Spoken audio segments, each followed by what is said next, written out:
Hi, welcome to Viewpoint. I'm the host, Lillian Neuman, and along with my co-host, Susan Salomone, Executive Director of Drug Crisis in Our Backyard, we'd like to welcome Ann Ellsworth, the Executive Director of Putnam Women's Resource Center. Right. Hi, thank you for joining us. Absolutely. Thanks so much for having me. It's our pleasure. Really appreciate it. Yeah, we're so happy to have you on Viewpoint. Thank you. And because we don't know that much about your Right. organization, Oh. and considering that we are really a part of Putnam, Right. and don't know about it, there's probably so many people out there that would like to learn about what your organization does. Well, it's my pleasure. I'd love to share as much as I can about our agency with you and with everyone out there. So please tell us, what do you... So, the tell- Women's Resource Center, Putnam Northern Westchester Women's Resource Center, we've been around since 1979 up here in Putnam. So we serve all of Putnam and Northern Westchester.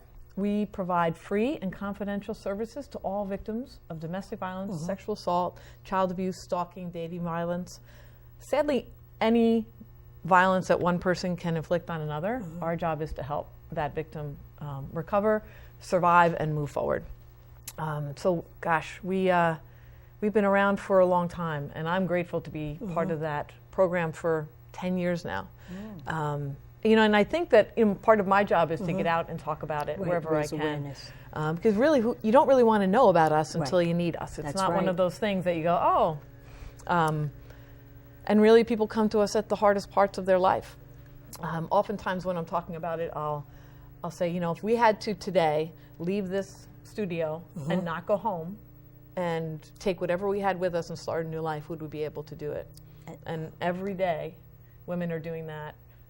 As we speak. They're getting their kids, they're getting on a bus, they're going to the police department, they're calling for shelter, and they're making a change in the relationship that is violent and abusive. How many women do you service? How many clients? Well, we serve women, children, and men. Okay. And in the last year, we served between 1,600 and 1,700 women, children, and men.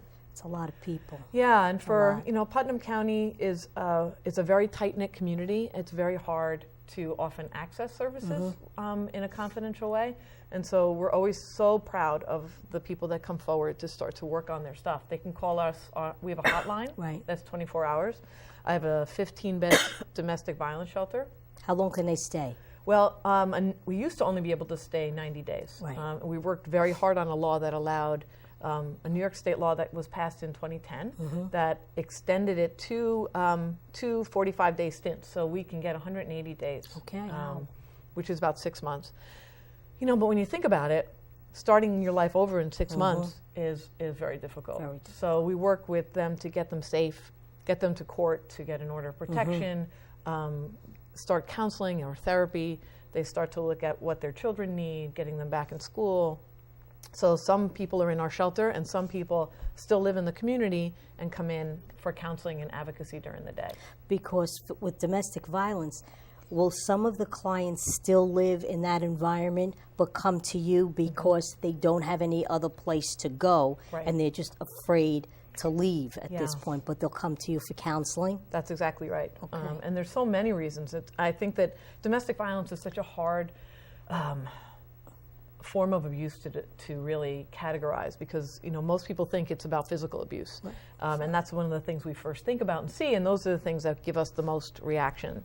But so many people are controlled, and if you're controlled in your relationship and you don't have the freedom to make choices and to develop your own life and to make choices for your children and yourself, those are the precursors to abuse, So and the foundation of it. What does that look like, Ann, when you say that? Like, what does What that would it look like? So it looks control? like, so say you have, you live in Putnam County, you have one car, and the offender takes a car, and you have no access to mass transit or to any other way to get to the store, get to the doctor, take care of your kids. Financial abuse, which means no access to money. The offender, whoever he or she is, has access to all the finances and keeps the other person away. Isolation from friends and family, calling every day to find out where you are, making people send pictures to prove where they are, not trusting them, and really having one other person control every aspect of your life to the point where your whole your self-esteem gets lowered, your self-confidence is affected, your ability to have relationships with your children is affected because you stop being a parent because the other person is more in charge. I mean, there's so many ways it can manifest. So many different layers also. And it really is how it affects that person. Right. And so when that person is made to feel less than, then it affects their ability to feel free and empowered and, in an honorable way in their relationship. So it can look like so many different things. And so when someone comes in, we talk to them about safety. We talk to them about, what do they need? What do they see the problems are for them? Our job is not to tell them whether or not it's domestic violence, whether or not they need to leave. Our agenda really is to create safety for that family. And if there's children that are affected, and whoever in the family is affected, our job is to support them. We work with them on what's called a safety plan. And so it's like, are you safe today? If you're not, we should talk about an option. Are you safe now and you want to talk about making changes in the future? Then we can do that too. Things like that.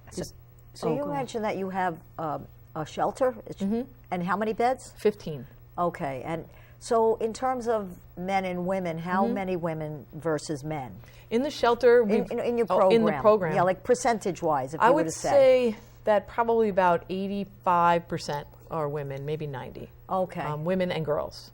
But we also have teens that come, boys and girls, and children that come, boys and girls. So if I'm including the kids, it's probably about 75 and 25, maybe 80-20. And in your shelter, it's only women? Well, right now it is, but we've had men in the shelter. And we have male children, and, so up to 17 if you're with your mom. And so really we don't really make the distinguishing decisions around who's the victim. When someone's a victim, they're a victim.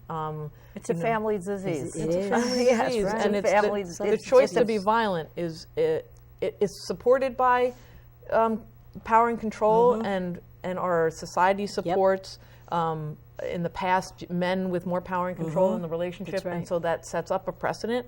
But they're not always, and it's never 100% that way. So when a man is a victim, we provide services to him and his kids. When a woman is a victim, we provide services to her and her kids. So our job is really to create safety and create a peaceful home. And usually when there's violence, it means that those two people don't stay together. And we help them with if they need to talk about separation or divorce and custody. So people stay with us through the whole process. And nothing costs anything. That's that great. didn't come out very articulately. That's all right. But It everything's ain't free. no money. All services That's right. provided no for money. no fee. For no fee. And you're funded By grants. grants and fundraising. I write lots of grants, fundraising. There's no insurance billing, so there's no trail that you've come to us. Yeah. You never have to write a check when you leave. If you had to take your kids to therapy, like 3 or 4 of you, can you imagine what that would cost? And so people can stay for as long as they need us. Now, are you doing therapy there? Yes. So I have licensed therapists. Okay. Art therapists, children's therapists, adolescent therapists, marriage and family therapists, licensed mental health counselors, and licensed clinical social workers. Oh, so you've got a whole range. Yeah, and then I also have advocates who work specifically with the victimization and the crime within the courts and the family court system and the criminal court system if we are connected to that. We work closely with the Child Advocacy Center. We also work with CPS to try and help families because CPS. Child abuse becomes such a. We have a new program in the last year or so where we have an advocate that's housed in Putnam County CPS and assists victims of domestic violence when a CPS call comes in, and she's able to work directly with that victim and support the CPS workers. Because it's very scary. Oh my gosh! If someone makes a call and they knock on your door and you don't know what's coming. You think of CPS, it automatically taking the kids. That's what they're always worried about. Taking the kids, and how do you protect yourself? Right. And our county is so invested in the family, and the CPS workers in this county work so hard to really investigate, and we're there to support them and to really support that victim so they can stay engaged in the process. Because when you're afraid, you want to pull back, you want to protect your family, and you don't realize that may affect your outcome in terms of keeping yourself safe and keeping your family safe. So. And when you painted the picture, if we left here today and you had no place to go and you had all your belongings in a bag, what would you do? It's a sobering thought. Do we ever think about that? And so many people are doing that right now. They're really our best teachers. You know, the people that are going through this process, the women that go through this process and come out the other side, their children. You know, our goal for my children and adolescent program is if every child that comes through our doors leaves knowing that what happened between their parents had nothing to do with them, then we've won. That's right. Because, you know, our young people and our children carry so much weight for responsibility, and I just want to take it off their shoulders because it's not their fault. That's right. And if we can provide them that, then I think we can change this tide.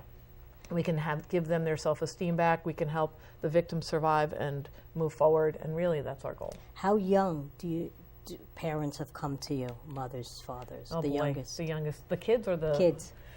Well, it's hard to do any kind of counseling under 3, but they're babies. I mean, sometimes infants are coming in. We have childcare while the mom or the parent is getting counseling or in with the advocate. So you can come in to see an advocate, you can come in to see a therapist, you can go to support groups we have during the week at night.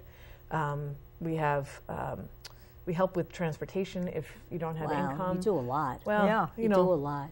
My goal is access. So if you can't get to us, then I you can't help you. So we're going to get you here, and then you do the rest. So where are you located? So thank you for that. That's so bad at some of the nuts and bolts. I'm like talking about. So we're in Mayapack, right on Route 6N, above, that whole strip. Carvel. Yes, right where Carvel is. Right, that is called something Mayapack Plaza. Mayapack Plaza, right. Is that right here? Yeah. It's in Mayapack on the other side, right on 6. Okay. Yes. So we're open 9:30 to 4:30. People just walk in, but our counselors and therapists are there late into the night with appointments. We have support groups in the evening. We're upstairs. What your support group is led by one of the staff. One of the staff. Okay. And how many people show up at your support groups? Well, it depends. Sometimes as small as 2 and 3. Yeah. Sometimes up to 10. Okay. So we have a walk-in group where you don't have to come for any other services. Just call ahead of time and tell us you're coming. We do a legal clinic where we have amazing attorneys who do volunteer work and just explain to people about the process. So if you have to go through family court or divorce or separation or mediation or any of those things that no one wants to know about until you need to. That's right. They just lay it out for them because we're not attorneys and we won't give that advice. But we have some great people in this county who donate their time to do that for us. It's a wonderful organization. And I'm so glad you're here talking about it. I'm very proud of it, so I can always talk. And I talk a lot. So you got to shut me up sometimes. I enjoy it. So now, do most of your clients come from Putnam, or do they come from other counties to get away from where the violence is in there? Some of our shelter residents come from other counties because it's very dangerous to stay in your own county sometimes. Yeah, I would think so. And there's a network of domestic violence agencies throughout the state. Okay. So the New York State Coalition Against Domestic Violence, we connect all of the domestic violence agencies sort of together. So we have sort of a network of different agencies that we can refer to. We've gone as far as Binghamton and Albany and the North Country to get people safe. So sometimes, Putnam County is a small county. Right. And so if someone doesn't want to come into our shelter because they don't feel safe, we still want to get them into shelter. So then we'll start to call some of our colleagues. And that happens like from Westchester and Rockland and New York City because it sort of trickles north. It fills up going north from the south to the north. Okay. So that's how. Now, you've talked about teens. Yes. I read on your website that it's Teen Dating Violence Awareness Month. Thank you, Lillian. And that's February. February. Okay. And what is that? Well, we really want to bring attention to the fact that relationships, especially in our teens, can have the same violent parts of them. Right. Violence is a choice.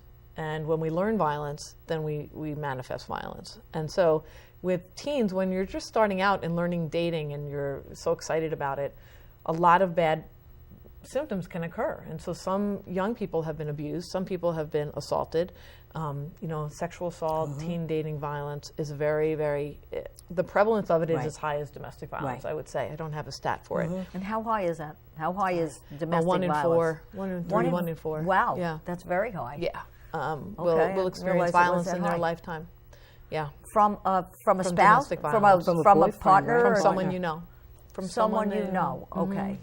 And so so that could be a child with a parent. But usually, I think the 1 in 4 is primarily women will experience violence, physical or sexual violence in their lifetime. Okay. From anyone? From anyone. Okay. Usually in a relationship, but yeah, from All anyone. right, all right. But it's very high.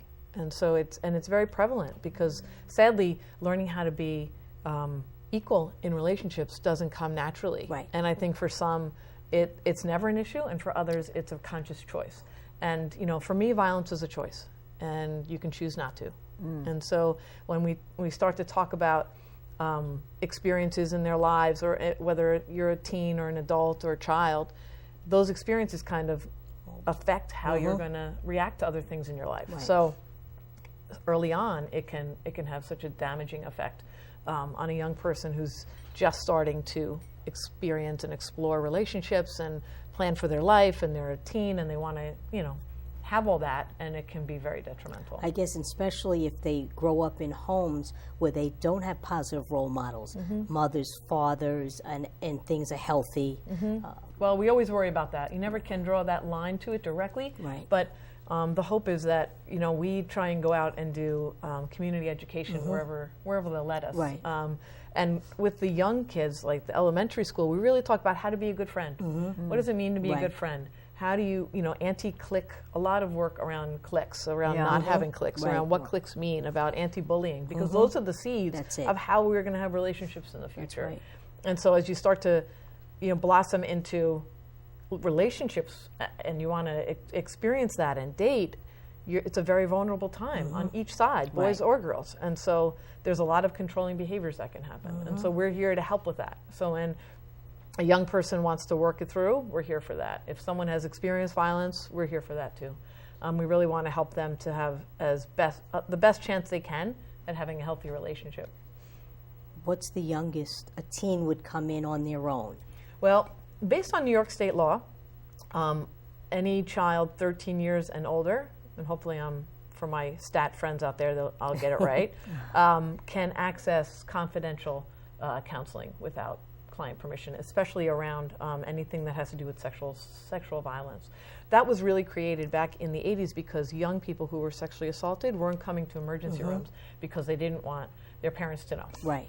And so what we found was that young girls that were being sexually assaulted weren't getting treatment, medical. And so the medical piece is such an important piece of recovery and the counseling around it, that the law was passed on New York health law, but I'd have to get you the numbers. Oh, that's but okay. sorry. That's all right. I don't want to quote don't the wrong need to one. know the numbers. Someone's on this watching going, what is she saying? I have to look that up. Is she right? But they can come into an ER and request a sexual assault examination and services for sexual assault, and they have the right to get that without their parents being involved. We always want, if the parent isn't the offender, we always want that child to get the support they need. And so our goal isn't to keep that separate and silent, but to ensure that it's safe and to help that young person get the love and support they need from their family, who also could have a very severe reaction to it and would also need assistance from us. And also keep that child safe. If it's not safe to tell their family, then we'd work with the authorities to keep them safe. How about stigma? Is there stigma associated with this? Yes. I'd hate to say that. I mean, you'd hope at this point in our universe that we should be able to identify domestic violence as something that shouldn't carry stigma, or sexual assault that shouldn't carry stigma. But the victim continually is held accountable for the actions of another. And I think in our makeup, in the way that our culture is, we often look to the victim to say, why didn't you leave? That's right. Why are you still there? Right. If I have to come to this house one more time. Right. And, our law enforcement has come such a long way in their education around what this is, because they're the first responders. That's they're the right. ones who come to the house 6 times and want to say, you got to go. Right. And they know that the victim has to make that decision, Right. because it's very unsafe for them to leave when it isn't safe. They're the only ones that know when it's safe. Right. That's what we always tell everyone. But you find that people, without even thinking about it, we always go to, I just wish she would leave. That's right. Instead of, I just wish he would stop hurting her. Right. Right. We don't Right. we don't You're right. we don't grab the offender by the You're shoulder right. and say, what the heck are you doing, Right. man or woman? That's say, right. Knock it off, get out, you're done. Is there any way to do that legally? Is there any way without the person who's being victimized Coming forward. coming forward and placing a restraining order? Is there Right. any way to say to the victim, you need, this behavior is unacceptable, you need to leave? Well, I think that I think there's an impossibility around that, because when we do that, if there's a criminal act that happens and law enforcement takes over, it sort of takes that responsibility away from that victim. But it's hard. The offender often feels that it's the victim's fault anyway, and so retribution afterwards isn't, because when that person is taken in for questioning or for any of the law enforcement procedures, which all my friends are laughing now because I should know that, but. When the offender is taken in, or the person who's doing the abusing, they come back. That's right. You know, there isn't like, you know, I always try and tell my friends, it's not CSI. That's right. You know, we don't get a decision in an hour and someone's going to jail and someone gets to start their life over. Right. These victims are the strongest because they realize that they have to figure out a way to do this and have this person in their life or in their children's life and be safe. So then that begs the question, how do we get them out? We don't. So we're better off talking to the victim and saying, let's keep these are your options. Try how can we help you to leave? Because now you've got a situation where the victim is, her self-esteem or his self-esteem has been battered. Right. Exactly. And so they really struggle with judgments, whether they're making intuitively making the right decision. Because they haven't made decisions. Right, so it's and they've had so much taken away from them. That's right. And so for us to take away their choices is the worst. So then we become part of that. And so it's the hardest part for us on the outside to see violence happening and not be able to swoop in and make that change, especially if it's someone in our life, in our family. It happens in all of our families. And being able to provide that person options, trust that they know when there is the right time. I mean, the only thing I'll say is that the most dangerous time for a victim is when they choose to leave. Why is that?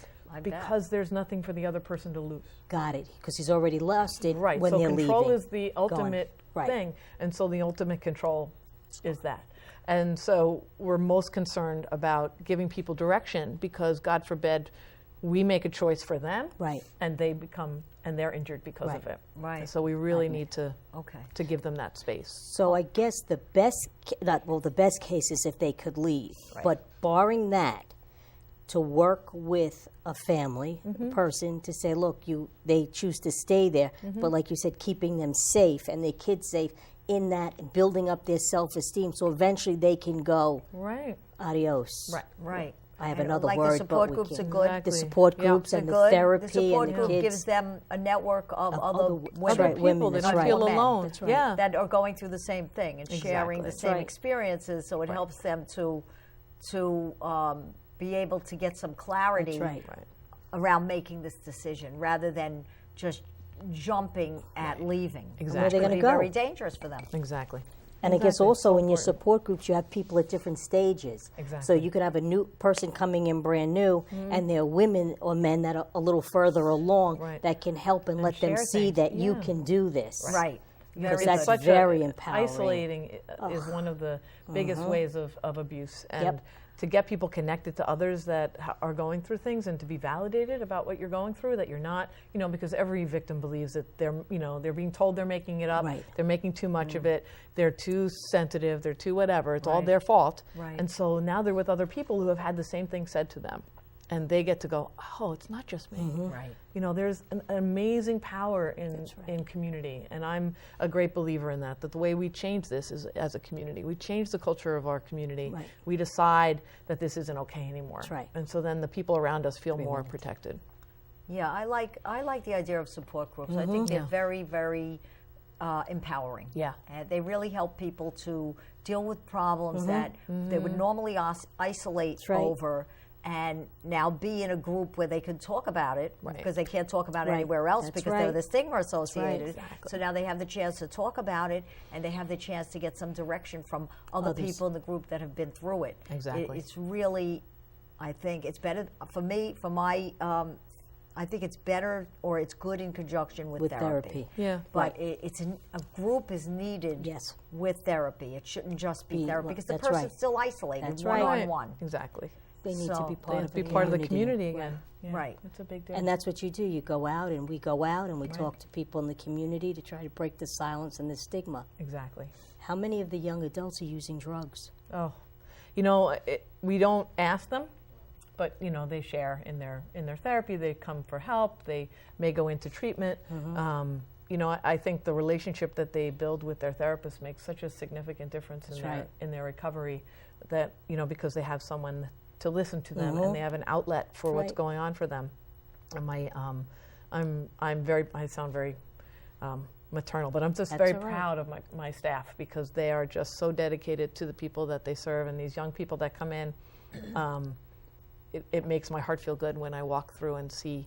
I hate that our lobby gets full, and I love that our lobby gets full. Yeah. You know, and if you build it, they will come. That's right. Exactly. That's what. Amen. Amen. Amen, sister. Amen. I tell you, I wish we had more time. You know, I'd love to talk more. See how fast it goes? Yeah, that's amazing. We have 1 minute. Wow. Well. So what information can you get out there for people? You want to give your number? You know, 30 seconds. I'd love to. Talk to your camera. Which one? That one? I'll talk to you. Number 3. To get to us, we have a 24-hour hotline, 845-628-2166. You can call any time of the day or night. You can speak to someone immediately. If you need shelter, we'll tell you how to get it. If you want to come in and speak to someone, we'll let you know where to go. You can talk right then and there on the phone and get some support, ask questions. You could call once, you can call 100 times. Just give us a call. You can walk into our facility in Mayapack and ask to speak to someone. We'll be there for you. Our doors close around 4:30, 5 o'clock, but you can always call the hotline. You can come in the morning, go to the police station, call 911. If it's an emergency, don't call us if you're in danger. Let us help you take the next step, give you that support. But if the law enforcement knows how to get to us, they can direct you. If you need to talk to someone, give us a call. Thank you so much. Thank you. Susan, thank you so much for having me. Oh, we love to Thank have you. you. Lily, thank you so much. Thank you. Such And an thank you. And we'll important see you work next you're time in Viewpoint. Thank you. Thanks so much. It was great. Oh, good. I ramble. No, you